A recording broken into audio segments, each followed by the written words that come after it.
So hi everyone, this is seventh video of our C programming language series, and in today's video we are going to discuss the program of how to add the two integers. So let's start it. So कोई भी programme बनाने से पहले हमें देखना होता है कि वो कितने स्टेप्स में हमें बनाना होगा, और जितने स्टेप्स में वो प्रोग्राम बनता है हम उन्हीं स्टेप्स को बोलते हैं एल्गोरिदम्स। तो आज हमें जो प्रोग्राम बनाना है पहले हम उसके एल्गोस को डिस्कस कर लेते हैं। तो पहले हम उसके एल्गोस को डिस्कस करेंगे, तो उसके एल्गोस हमारे प्रोग्राम में तो एग्जीक्यूट होंगे नहीं, तो दैट मीन्स हमें वो in the form of comments लिखना होगा। सो फर्स्ट होगा कि declare declare the two variables. Second step होगा sum sorry print print the sum of two integers. Right, तो इतने ही एल्गोस में हमारा आज का प्रोग्राम कंप्लीट हो जाएगा। तो जब भी हम कोई प्रोग्राम लिखते हैं आपको पता होगा कि हम उसमें सबसे पहले हेडर फाइल्स को लिखते हैं। सो हैश इंक्लूड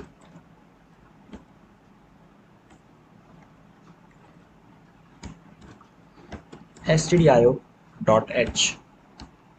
राइट, अब हमने इसमें stdio.h का ही क्यों यूज किया है, क्योंकि इस वाले प्रोग्राम में हम printf फंक्शन का यूज करेंगे, और हमें पता है कि printf फंक्शन हमारा stdio लाइब्रेरी में यानी स्टैंडर्ड इनपुट आउटपुट लाइब्रेरी में लाई करता है।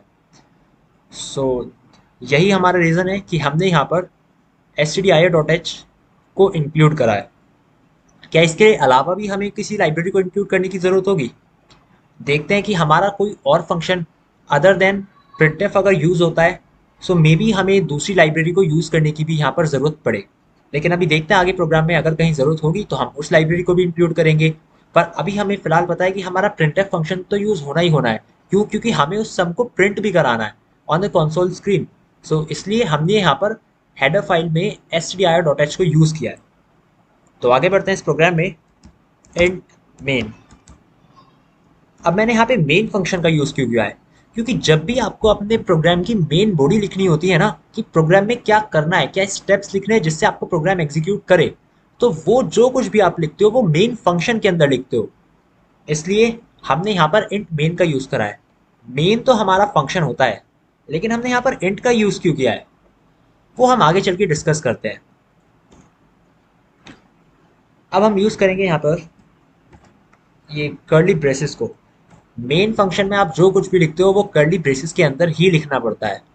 अगर आप ऐसा नहीं करते हो तो कंपाइलर एरर शो कर देगा, यानी ये प्रोग्राम आपका एग्जीक्यूट करेगा ही नहीं। कि कुछ चीज़ें जो मैं बता रहा हूँ कि आपको मेन फंक्शन के अंदर लिखना है, हेडर फाइल्स होती हैं और कर्ली ब्रेसेस बनाने हैं, तो ये एक तरह से रूल होते हैं कि सी प्रोग्राम इसी तरह लिखा जाएगा। अगर आप इसके अलावा कुछ करने की कोशिश करते हैं, फॉर एग्जाम्पल मैं यहाँ पे मेन फंक्शन नहीं लिखता हूँ और कर्ली ब्रेसेस लगाता हूँ, उसके बाद डायरेक्ट अपना प्रोग्राम स्टार्ट कर देता हूँ, तो यानी वो प्रोग्राम में एरर है।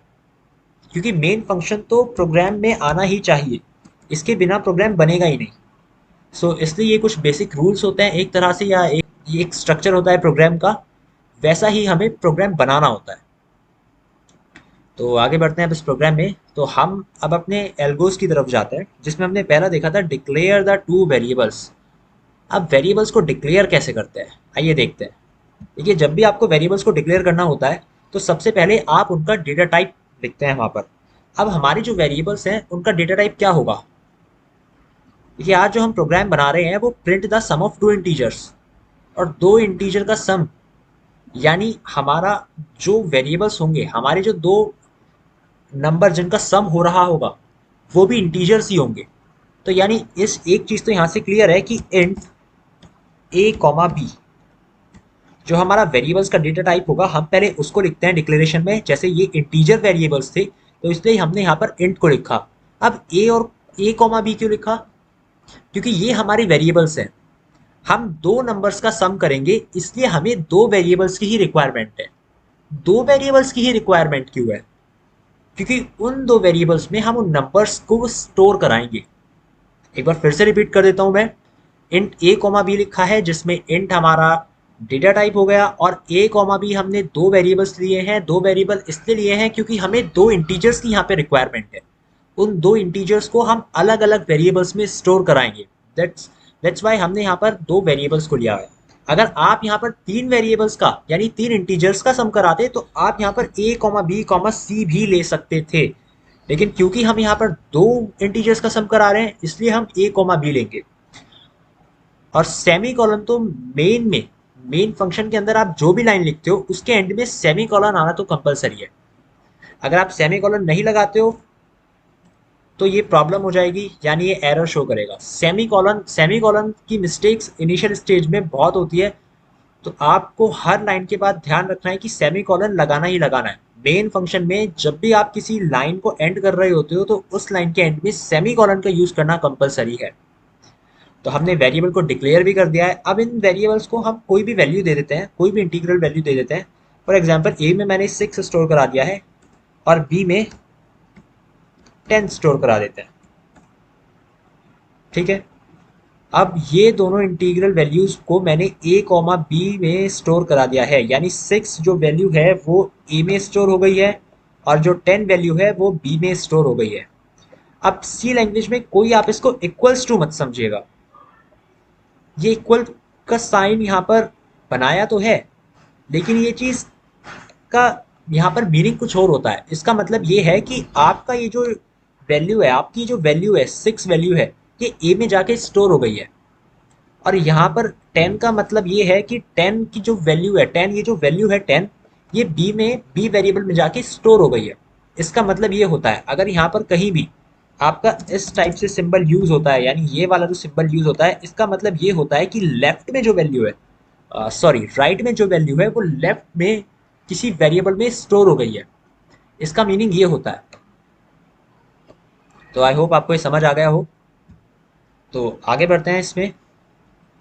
सो हमने वेरिएबल को डिक्लेयर कर दिया है, हमने दोनों को वैल्यूज भी अलॉट कर दिए हैं। अब नेक्स्ट स्टेप क्या होगा, हमें इनका सम कराना है। सम कराना है, ओके, सिंपल है, सम कराना है। हम क्या करेंगे यहाँ पे ए प्लस बी हो गया सम। पर क्या ये इतना इजी है? नहीं, ये इतना आसान नहीं है। आपको कोई थर्ड वेरिएबल भी तो रिक्वायर होगा। वो थर्ड वेरिएबल की रिक्वायरमेंट क्यों होगी? क्योंकि इन दोनों वेरिएबल्स का सम करने के बाद एक इंटीग्रल वैल्यू और जनरेट होगी, और वो जो थर्ड इंटीग्रल वैल्यू होगी उसके लिए आपको एक थर्ड वेरिएबल और चाहिए होगा जो इसको स्टोर करे। देखिए, ये तो बहुत सिंपल सी कैलकुलेशन है। हम सबको पता है कि 10 plus 6 is equal to 16, right. 10 plus 6 is equal to 16, ये तो बहुत सिंपल कैलकुलेशन है, ये तो हम सब वैसे भी कर सकते हैं। लेकिन ये जो 16 वैल्यू होगी इसको किसी थर्ड वेरिएबल में स्टोर भी कराना होगा, राइट। तो अभी हमें एक थर्ड वेरिएबल की भी रिक्वायरमेंट है जो इस इंटीग्रल वैल्यू को स्टोर कराए। तो यानी यहाँ पर हम एक वेरिएबल और डिक्लेयर कर देते हैं और वो हो गया हमारा सी, राइट। आप यहाँ पे सी के अलावा सम का भी यूज कर सकते हैं। आप ये वाला वेरिएबल भी यूज कर सकते हैं। ये मैंने इसलिए यूज करा है ताकि आपको कंफ्यूजन ना हो कि सिर्फ अल्फाबेट्स को ही यूज करना है। आप यहाँ पर SUM एक वर्ड भी यूज कर सकते हैं एज ए वेरिएबल। वेरिएबल्स को डिक्लेयर करने के कितने मेथड होते हैं वो आप इस प्लेलिस्ट में जाके चेक कर सकते हैं। उसके लिए हमने एक सेपरेट वीडियो बनाया हुआ है। सो यहाँ पर sum is equal to A plus B. Again हमने जो ए प्लस बी करा है वो हमने यहाँ पर कैलकुलेशन के लिए करा है, यानी हमने वो ऑपरेटर लगा दिया है, प्लस सिंबल लगा दिया है, जिससे ये दोनों ऐड हो जाएंगे। अब ऐड तो होंगे लेकिन वो स्टोर कहाँ पे होगी वो वैल्यू, वो आपको हमने एक थर्ड वेरिएबल बना के दे दिया है जिसमें आप उसको स्टोर करा देंगे, which is sum, SUM sum, right. और हमने उस सम वेरिएबल को ऊपर डिक्लेयर भी कर दिया है। अब जरूरी नहीं है कि आप ये सम वेरिएबल यहाँ डिक्लेयर करें, आप इसे यहाँ पर भी डिक्लेयर कर सकते हैं। जैसे int sum is equal to A plus B. मान लीजिए कि मैं सम वेरिएबल को ऊपर डिक्लेयर करना भूल गया था, तो मैं इसे नीचे भी डिक्लेयर कर सकता हूँ साइड में। जैसे int sum is equal to A plus B, आप देख सकते हैं यहाँ पे इंट लिखा हुआ है, int sum is equal to A plus B, और एंड में सेमीकोलन, क्योंकि एंड लाइन के एंड में हमेशा सेमीकोलन तो लगाना ही लगाना है। तो int sum is equal to A plus B, यानी हमने जो हमारे जो थर्ड इंटीग्रल वैल्यू आएगी दोनों के सम के बाद, वो हमने एक वेरिएबल में स्टोर करा दिया and that variable is sum. अब आपने वो वैल्यू को स्टोर तो करा दिया है, लेकिन अब आपको उस वैल्यू को प्रिंट भी कराना है। अब वो वैल्यू प्रिंट कैसे होगी? तो उसके लिए हमारे पास एक फंक्शन होता है प्रिंट एफ। प्रिंट एफ मतलब प्रिंट फॉर्मेटेड। और ये जो फंक्शन है ये यूजर डिफाइंड फंक्शन तो नहीं है, यानी ये ऑलरेडी बना हुआ फंक्शन है, इसका कोड ऑलरेडी लिखा जा चुका है जो कि एक पर्टिकुलर टास्क को परफॉर्म करता है। इसलिए ही तो ये फंक्शन है, क्योंकि एक पर्टिकुलर टास्क को परफॉर्म कर रहा है। तो ये जो प्रिंट एफ फंक्शन है इसका कोड ऑलरेडी लिखा जा चुका है, तो ये यूजर डिफाइंड भी नहीं है। अब सवाल ये उठता है कि जो प्रिंट एफ फंक्शन है ये किसी ना किसी लाइब्रेरी में तो स्टोर हुआ ही होगा, and that library is standard input output library. इसलिए हमने यहाँ पर इस हेडर फाइल को लिखा था, क्योंकि हमें पता था हम आगे चल के प्रिंट एफ फंक्शन का यूज करने वाले हैं, इसलिए हमने पहले ही इसे इंक्लूड कर लिया था, राइट। So print F. अब प्रिंट एफ में जब भी आप कोई आर्ग्यूमेंट पास करते हैं उसे देख लेते हैं कैसे करते हैं। Print F double quotes %d। अब इसको ध्यान से समझना है कि ये क्या है डबल कोट्स %d। देखिए, जो भी कुछ आपको प्रिंट कराना होता है, सबसे पहला रूल तो ये है कि आप इन ब्रैकेट्स के अंदर, ये जो आपने जो सर्कुलर ब्रैकेट से देखे हैं ना, इनके अंदर सबसे पहले आपको डबल कोट्स लगाने होते हैं। सबसे पहले लगाएंगे आप डबल कोट्स, तो सबसे पहले लगाएंगे आप ये डबल कोट्स। अब डबल कोट्स क्यों लगाए जाते हैं? क्योंकि डबल कोट्स के अंदर आप जो कुछ भी लिखते हो वो आपका कंसोल स्क्रीन पे प्रिंट होता है। अब इस बात को ध्यान से सुनिएगा। प्रिंट एफ में आपने ये ब्रैकेट्स लगा दिए, इन ब्रैकेट्स के अंदर आपने डबल कोट्स लगाए। अब डबल कोट्स के अंदर आप जो कुछ भी लिखते हैं वो आपका कंसोल स्क्रीन पे प्रिंट हो जाता है, यानी एज ए आउटपुट आपको वो स्क्रीन पर मिल जाता है। जो कुछ भी आप प्रिंट कराना चाहते हैं वो आप डबल कोट्स के अंदर ही लिखते हैं, ठीक है। तो यहाँ पर हमें क्या प्रिंट कराना है? यहाँ पर हमें प्रिंट कराना है जो वैल्यू सब में स्टोर है। अब इस चीज़ को ध्यान से समझिएगा, जो वैल्यू सम में स्टोर है, हम यहाँ पर सम नहीं लिखेंगे क्योंकि हमें सम प्रिंट कराना ही नहीं है। सम तो एक वेरिएबल है, हमें तो वो वैल्यू प्रिंट करानी है जो सम के अंदर स्टोर है। तो उस वैल्यू को प्रिंट कराने के लिए हम यहाँ पर यूज करेंगे %d। %d ही क्यों यूज करा? क्योंकि %d हमारा इंटीजर्स को प्रिंट कराने के लिए यूज होता है। मैं अपनी बात को दोबारा से रिपीट कर देता हूँ। प्रिंट एफ फंक्शन में हमें जो भी प्रिंट कराना है वो हम डबल कोट्स के अंदर लिखते हैं, और हमने डबल कोट्स के अंदर %d को लिखा है। %d को क्यों लिखा है? हमें तो सम प्रिंट कराना है। ये गलत है, हमें सम प्रिंट नहीं कराना, हमें सम के अंदर जो वैल्यू स्टोर है उसको प्रिंट कराना है। मतलब हमें %d को प्रिंट कराना है। अब %d, अब आप लोगों कुछ, अब आप में से कुछ लोग सोचेंगे कि %d प्रिंट करा रहे हैं, %d क्यों प्रिंट कराना है? हमें तो वो वैल्यू प्रिंट करानी है। अब क्योंकि हमें वो वैल्यू प्रिंट करानी है तो हमें रेफरेंस देना पड़ेगा कि भाई किसकी वैल्यू प्रिंट करा रहे हो, कौन से वेरिएबल में स्टोर्ड है वो वैल्यू, और वो वैल्यू हमारी स्टोर्ड है सम में, इसलिए हमने यहाँ पर सम को लिख दिया। कॉमा लगाकर आप यहाँ सम भी लिखेंगे, आपने यहाँ सम को मेंशन कर दिया है कॉमा लगाकर। देखिए, कॉमा लगा के आपने सम भी मेंशन लिख दिया है। अब ये पूरा इंडिकेट कर रहा है कि सम के अंदर जो वैल्यू है वो इंटीग्रल वैल्यू है, और वो अब प्रिंट हो जाएगी, यानी वो आपको ऐसे आउटपुट मिल जाएगी।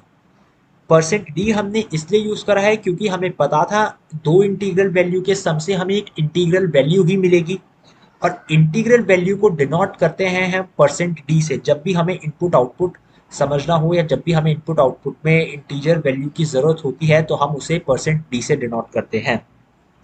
अगर इसकी जगह पर आप %c यूज करते तो वो गलत होता। %c इसलिए यूज नहीं करेंगे कि %c यूज होता है फॉर द कैरेक्टर वैल्यू, वो कैरेक्टर के लिए यूज होता है, लेकिन आपकी क्योंकि यहाँ पर इंटीग्रल वैल्यू थी इसलिए आपने यहाँ पर %d यूज करा। %f जब यूज करेंगे जब कोई फ्लोट वैल्यू होगी, %c तब यूज करेंगे जब कोई कैरेक्टर होगा, और क्योंकि हमें पता था यहाँ पर इंटीग्रल वैल्यू है इसलिए हमने %d का यूज करा। तो प्रिंट एफ, यहाँ तक आपका प्रोग्राम कंप्लीट हो गया है। अगर किसी को ये लगता है तो गलत लगता है, क्योंकि प्रिंट एफ तक तो हमारा काम खत्म हो गया है, क्योंकि हमारा जो सम था हमने वो वैल्यू प्रिंट करा दी है। लेकिन यहाँ तक आपका काम खत्म नहीं होता, अब आपको एक इंटीग्रल वैल्यू को रिटर्न भी तो कराना पड़ेगा। इंटीग्रल वैल्यू को रिटर्न कराने का यहाँ पर क्या मतलब है?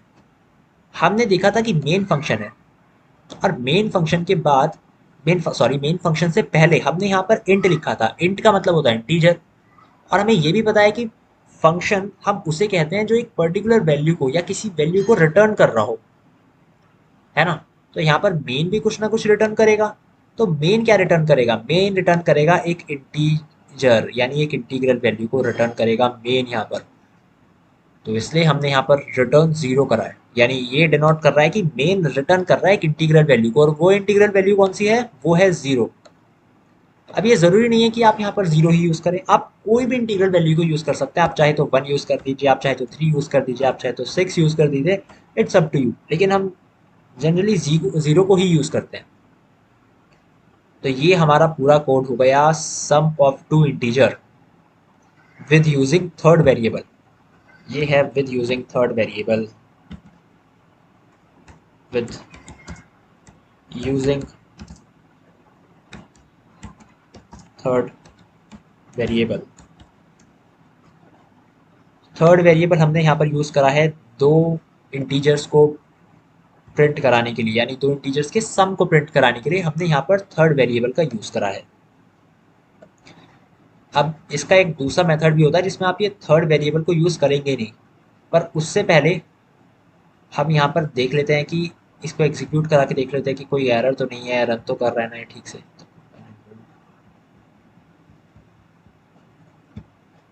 तो पहले सेव करा लेते हैं। तो देखिए यहाँ पर सम आ चुका है 16।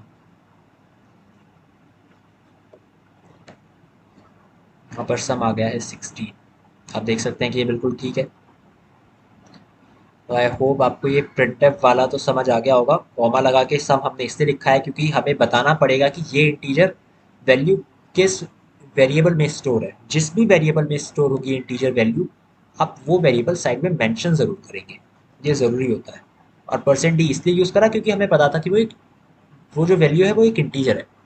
तो अभी ये हमारा प्रोग्राम पूरा रेडी हो चुका है। आप इसे देख सकते हैं कि sum of two integer with using third variable. Without using third variable भी हो सकता है। वो कैसे होगा? वो बहुत सिंपल है। आपको यहाँ से सम हटा देना है, लेकिन सम हटाएंगे तो जो वैल्यू दोनों वैल्यू के सम करने के बाद आएगी, यानी जो थर्ड इंटीजर आएगा वो किसी में स्टोर होगा या नहीं, क्योंकि हम थर्ड वेरिएबल तो यूज कर ही नहीं रहे हैं। अगर हम यहाँ पर थर्ड वेरिएबल को यूज ना करें तो भी ये प्रोग्राम एग्जीक्यूट हो सकता है। अब देखते हैं, एक बार इस प्रोग्राम को देखते हैं कैसे होता है ये। हमने यहाँ से थर्ड वेरिएबल को हटा दिया, हमने यहाँ से भी थर्ड वेरिएबल को हटा दिया है, हम यहाँ से भी थर्ड वेरिएबल को हटा देंगे क्योंकि हमें ज़रूरत ही नहीं है। हम डायरेक्ट यहाँ पे a प्लस बी से भी ये काम कर सकते हैं। यानी हमने यहाँ पर थर्ड वेरिएबल का यूज़ करा ही नहीं। जहाँ पर हम सम लिख रहे थे प्रिंटफ में, वहाँ पर हमने a प्लस बी लिख दिया, क्योंकि ये भी यही डिनोट कर रहा है कि दोनों वेरिएबल्स का जो सम है ये इंटीजर वैल्यू उसकी है। यानी ये इंटीजर वैल्यू है किसकी? तो ये इंटीजर वैल्यू है इन दोनों के सम से जो बनेगी वो वैल्यू। तो इसलिए हमने यहाँ पर a प्लस बी को लिख दिया विदाउट यूजिंग थर्ड वेरिएबल। तो इससे क्या हुआ? इससे हमारे प्रोग्राम की थोड़ी लाइनें कम हो गई। अब हम एक बार इसको दोबारा से एग्जीक्यूट करा के देख लेते हैं, कंपाइल एंड रन। तो आप देख सकते हैं आंसर 16 आ चुका है, और ये बिल्कुल ठीक आंसर है क्योंकि 10 प्लस 6 16 ही होता है। तो आई होप आपको ये समझ आया हो। तो आज के वीडियो में बस इतना ही, मिलते हैं नेक्स्ट वीडियो में। Till then keep learning.